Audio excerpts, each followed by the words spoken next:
Atıştırmalık mac cheese tarifi kanalımıza destek olmak için abone olmayı, videolarımızı izledikten sonra beğenmeyi, paylaşmayı unutmayın. Herkese teşekkürler. Herkese merhaba arkadaşlar. Asumanca Mutfağa hoş geldiniz.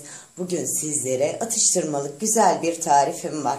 Gerekli olan malzemeler: 1 su bardağı makarna, 1 su bardağı süt, tuz, 1 kase rendelenmiş kaşar peyniri, pul biber, 1 yemek kaşığı tepeleme un, 1 yemek kaşığı tereyağı.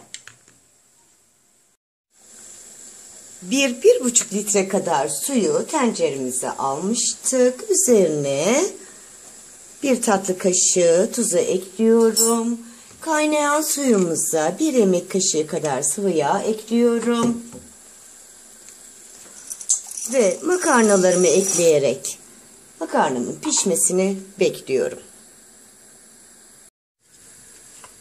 Tereyağımızı tenceremizin içine alıyorum.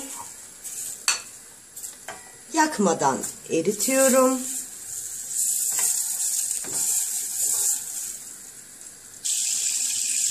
Eriyen tereyağımızın içine unumu ekledim. Unumu hafif pembeleşinceye kadar kavuracağım.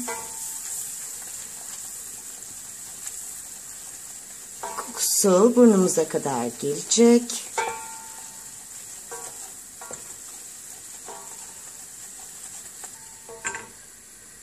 Rengi değişen unumuza sütümüzü ekleyeceğim.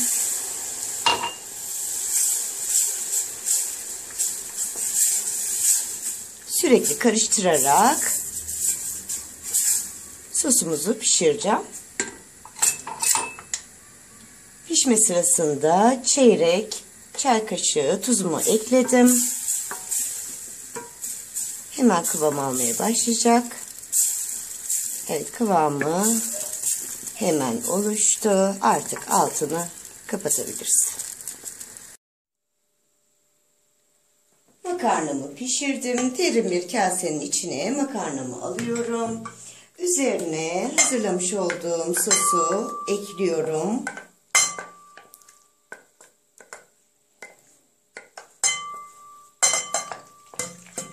Makarnamı karıştırıyorum.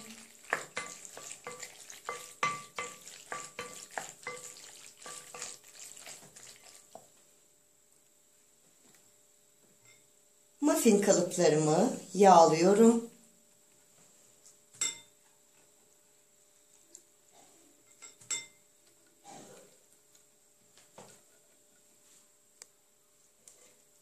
Makarnamı muffin kalıplarına paylaştırıyorum.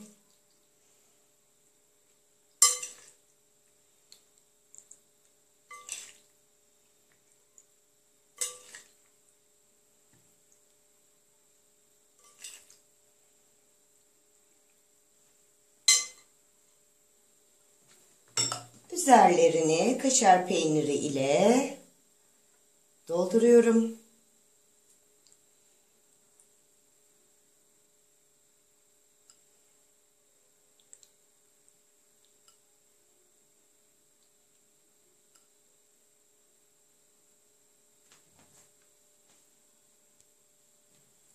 Pul biberimizden serpiyorum.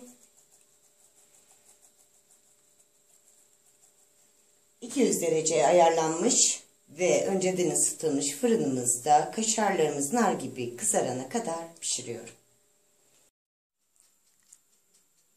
Atıştırmalık mac cheese'leriniz artık servise hazırdır.